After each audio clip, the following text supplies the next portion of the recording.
very difficult to know that you're deluded. It's like having dementia and having somebody trying to explain that you've got dementia. Even if you say it clearly, well, unfortunately you've got dementia, it doesn't mean anything anymore.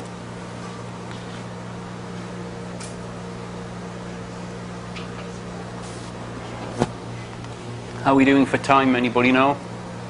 It's about 45 minutes. What, left or gone? Or since we started. Okay. It's 2:35. What have I got, till 3 or? No, 2:30. Oh, am I already overrun? Oops. We don't care. Keep going. Keep going. Can't fit any more people in. Okay.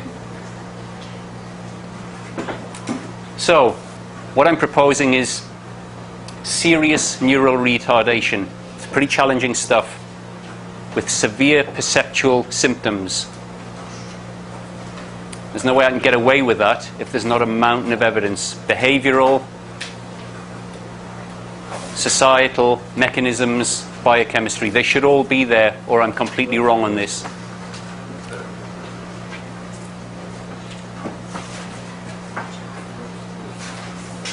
Well, you know, from the basic evolutionary biology, and particularly in the last 10, 20 years, I mentioned flavonoids as sort of classes of flavonoids, increasingly studied in isolation, but we know they were present in our evolutionary environment in abundance, flooded with them 24/7. That's what you do when you're eating fruit. You're flooding yourself with flavonoids. Really cool chemistry. And when you look at the mechanisms and what these flavonoids do, it's astounding. There's not time to go into it all now, but they do an amazing amount of cool things. Look it up. We also know now from the study of epigenetics, people are more and more open to the idea that it's not so much about changing the code, it's changing the developmental environment. But remember, we effectively developed in the uterus of the plant. Sounds crazy, but that's effectively what we were doing. Flooding ourselves with the biochemistry of the plant's uterus. Massive, massive impact.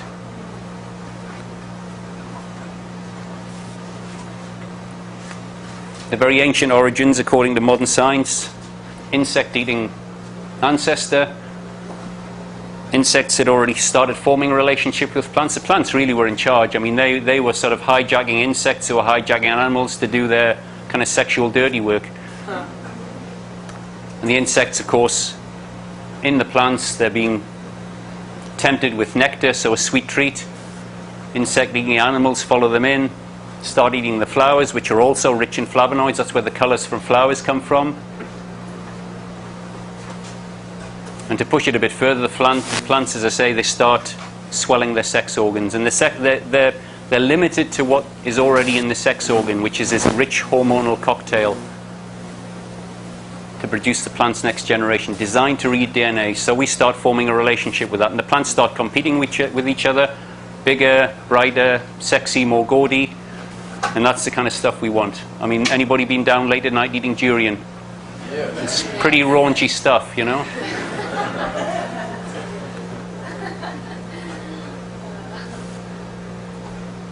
So genetic and mind-altering substances by the kilo, 24/7 for millions of years. That's our origins. Not really disputed in modern orthodox literature.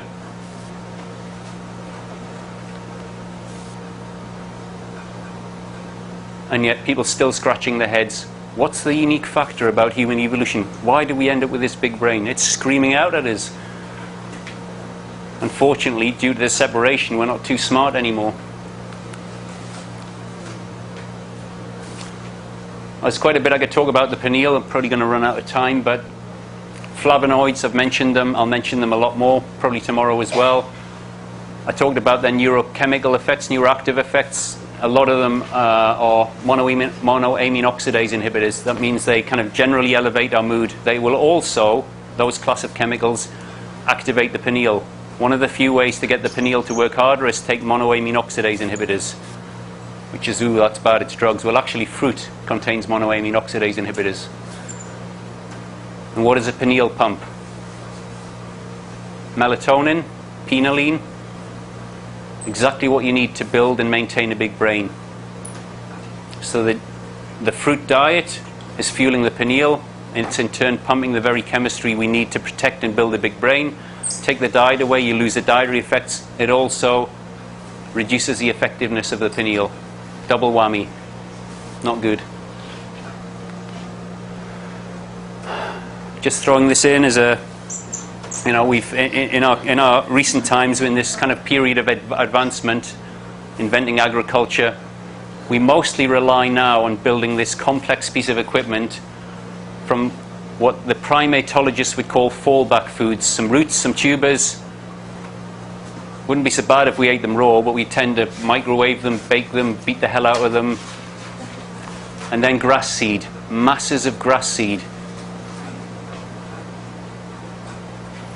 Rodents eat grass seed, a few birds eat grass seed. It does not build big brains. It's full of all sorts of chemicals saying, don't eat me, I don't want to be eaten. Fruit's the opposite, it's like, come and get me.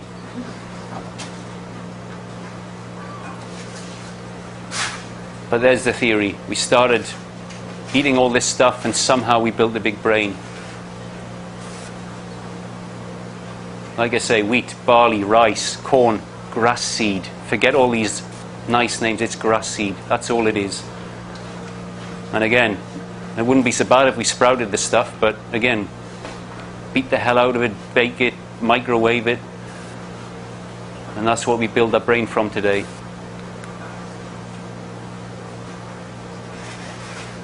And of course, we're seeing the physical effects of this, massive physical effects now. All sorts of degenerative diseases. Well, our body is relatively resilient. What on earth impact is this having on our neural system? Way more sensitive, way more delicate.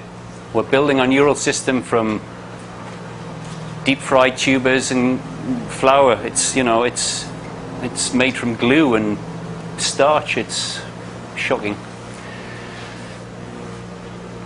So really, in essence, I know I've sort of run around all over the place, but in essence, this is quite a simple idea.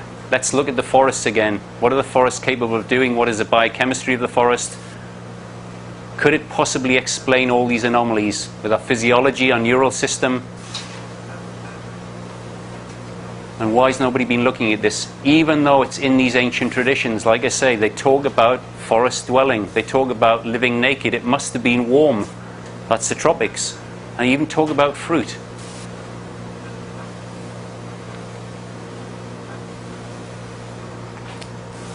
A couple of other clues. One thing that I certainly was told, and I'm sure many people have heard this, speech, one of the most advanced traits of the left hemisphere. One of our crowning glories. Interestingly, the left hemisphere can't sing, typically. The right hemisphere can sing, if it gets a chance, if it's allowed to sing. A lot of us, and certainly including myself, I'd feel quite intimidated to sing. I could sing this presentation, but part of me is too terrified to do that. Any ideas which part? Singing, way more advanced version of speech, way more information, yet apparently that's more primitive, according to the left hemisphere, of course. All these really simple contradictions, and it's in the literature. Then we got lots and lots of symptoms of split brain personality, bipolar disorders. Everywhere you look now, all sorts of characteristics that seem to slot into this twin self thing. And generally, to get access to the most phenomenal parts of our being, the prodigious, genius, savant stuff, it often takes some significant damage to our normal sense of self. There's often a very good correlation. More damage to the left. It's already in poor shape. More damage, yeah, it can be really difficult stuff. But the flip side of that is people can get phenomenal access, phenomenal memory, phenomenal abilities. Never the other way around. Never damage to the right side, phenomenal abilities on the left. Never ever. I've never come across a case study. Always left more inhibited, left more damaged, amazing abilities. What's going on there? Why is it so difficult to see this? Well, we're looking at it with the left hemisphere and it doesn't want to see it. It's actually frightened of the idea, particularly as it thinks it's so cool and advanced. Is that like autism? Yeah, autistic savants, that kind of stuff. And touching on fear, typical symptom of mental ill health, fear. Anybody here ever feel frightened? And never really want to tell anybody how frightened they feel? Humans are run by fear. It's quite a challenging idea. And yet we know there's a space somewhere, if we've been lucky enough to touch it, and certainly it's reported consistently throughout history and currently, as a space where all these wonderful traits exist, and lo and behold, the fear goes away. It's not that we become stupid and wander off cliffs. We're very aware, we know what's going on, but we're not terrified and paranoid all the time. So where's the fear coming from? If that's constantly with us, that's the dominant hemisphere. And is it any wonder the most frightened people end up taking control? And lo and behold, they're the least functional.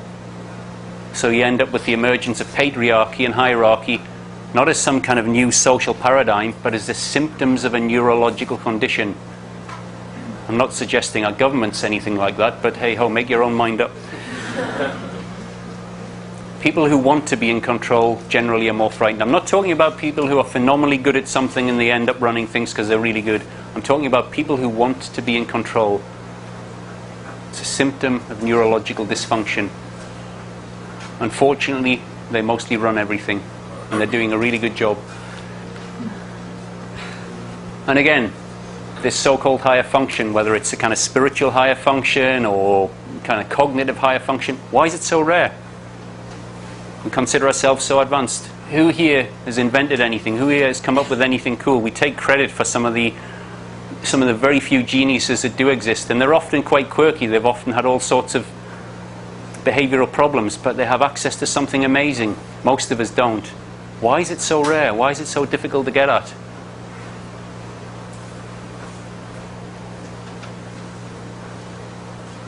And again, going back to the ancient traditions, all these techniques and practices, think of them as treatments.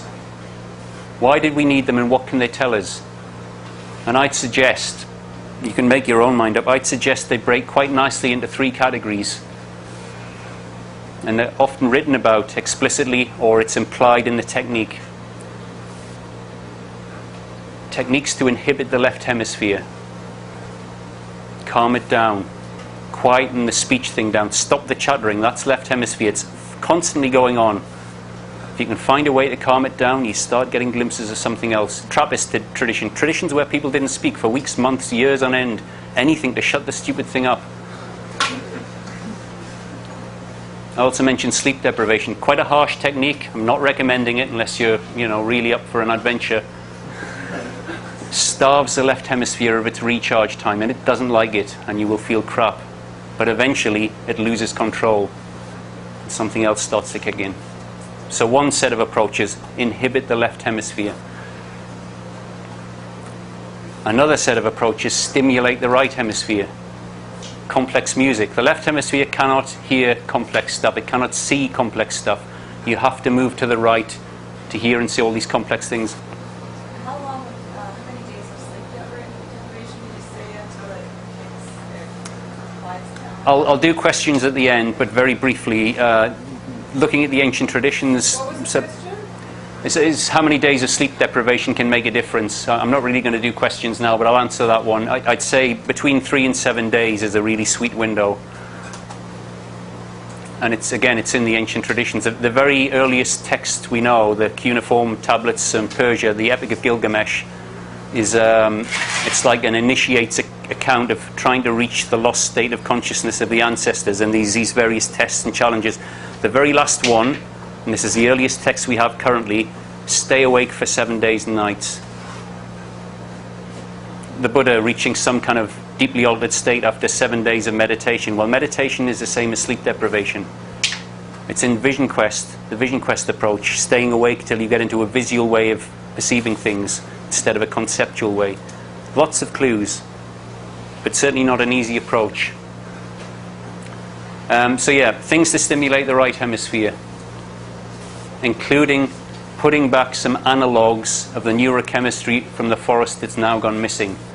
We're talking about the shamanic tradition here, the plant medicines, currently classed as drugs, all the propaganda, ooh, these things are bad, but fruit's good. The plant chemicals, used carefully, they'll stimulate the right hemisphere because it has a totally different architecture. It has the relics of this very advanced architecture. You put some of these chemicals in, it stimulates the right hemisphere, boom, big shift. It's suddenly and temporarily out of its prison. And if it's done carefully and correctly, people have a real trouble trying to explain how amazing it was. And the third approach is generally a rebuild, an engineering rebuild. So we're talking fasting, diet, natural foods, fruit and vegetables. Well, forget all those things. Talk about incredibly advanced molecular engineering. You start putting these things together. So really good diet, techniques to inhibit the left, techniques to stimulate the right, and it starts getting a lot easier. You can start getting these glimpses a lot easier. Very simple formula. And again, I'd suggest all the techniques pretty much fit into those categories.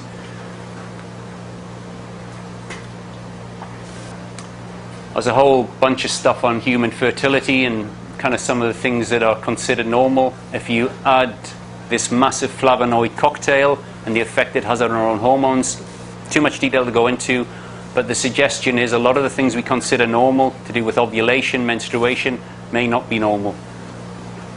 They may be symptoms of an endocrine system in disarray.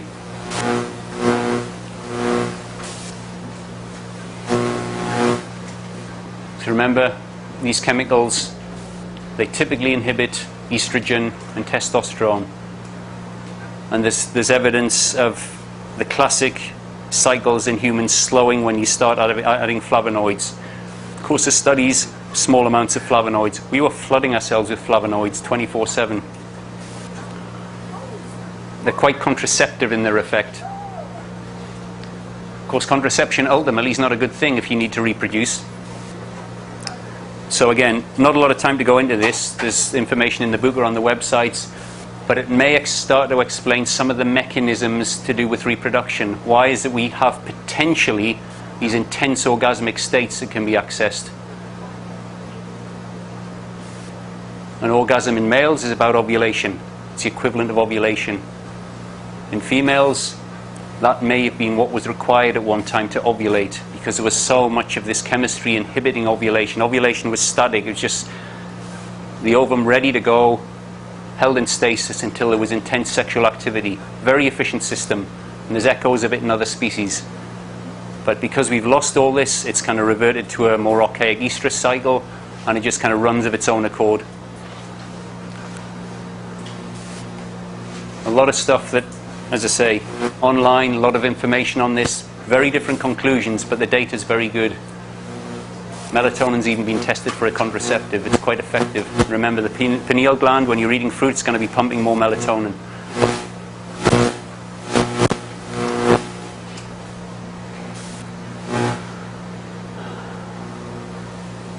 Again, back to the hormones, testosterone, quite a strong correlation with aggressiveness. Works quite well in primitive neural systems, competition. Kind of a lot of Darwin's work has been interpreted about competition. That's not really what he was on about. It was part of it. He was also very interested in symbiosis and cooperation.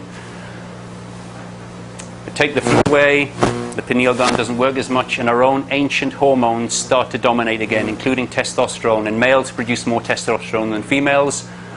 So this condition affects males more than females, or the symptoms are more extreme. And what do we get?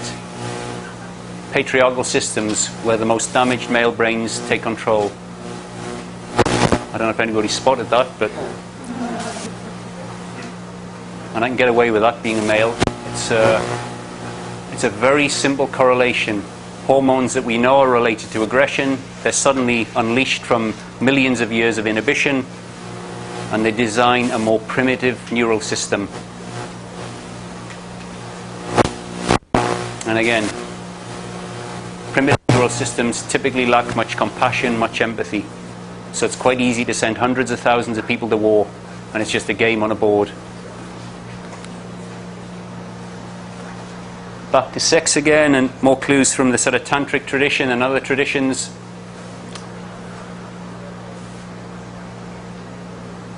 Whole traditions dedicated to the use of sexual technique to reach higher states of consciousness. The last few thousand years have generally been inhibited. In fact, anything to do with accessing the right hemisphere in the last few thousand years has been slowly marginalized and prohibited, including dance, music, use of drugs, as we currently call them, all the propaganda around that, and sex as well. In fact, there are people, I'm sure, who would ban sex altogether if it wasn't for the need to reproduce.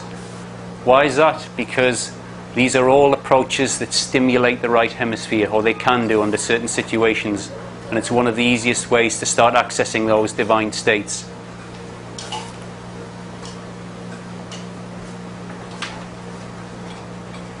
And yet most of us grown up with all these social restrictions around anything, particularly to do with pleasure. What the hell is it with pleasure? Well, the most profound pleasure comes from the right hemisphere. Is somebody due in here? Or? No, I just need the camera. Okay. I think I've overrun by God knows how much. That's okay, keep going. Grab my camera out of the office. Good. Just get his camera out of the office.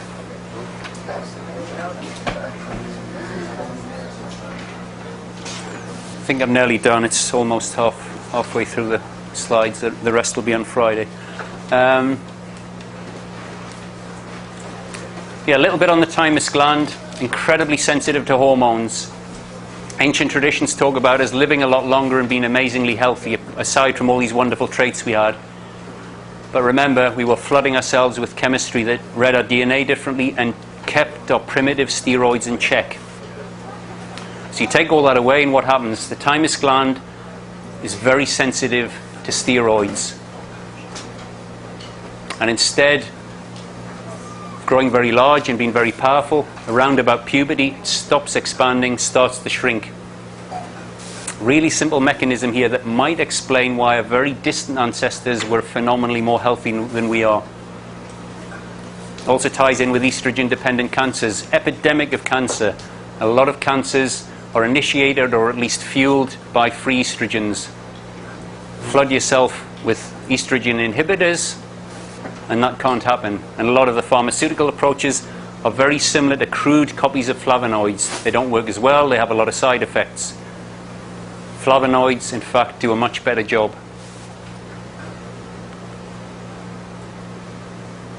Could also talk about the gut for probably a whole hour. In recent years, almost due to the work of one man, it turns out our gut is in fact a highly advanced neural system. It's a digestive system, but it's like a tube of neural tissue, incredibly complex neural system. Runs on exactly the same neurochemistry as our cerebral system, our brain. And of course, one of the first interfaces with this incredible cocktail from the forest is our gut. And if we lived there for a long time, there's no doubt our gut and its evolution was integral with the biochemistry of the forest. It's doubtful our gut works properly without the biochemistry of the forest. I know a lot of people notice changes in their digestion when they start eating raw food, particularly a lot of fruit.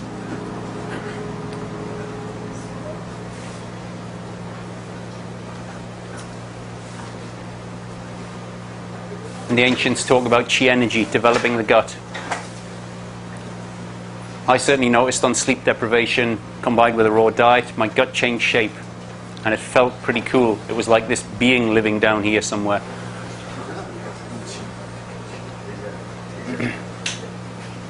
There's someone else in here free. What time is it now? Free. Right. I'll just whiz through a couple more quickly then.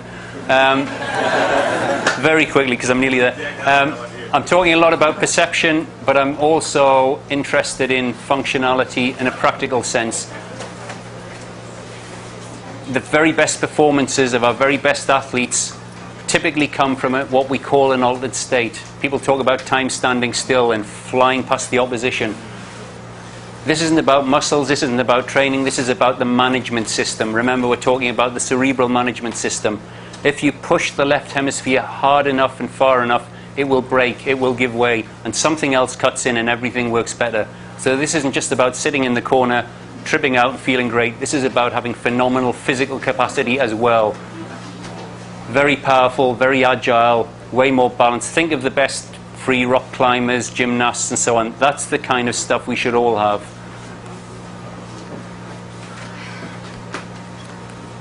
Right, that's it. Part 2 is resolving the mystery of our mind. That's on Friday. Thanks very much.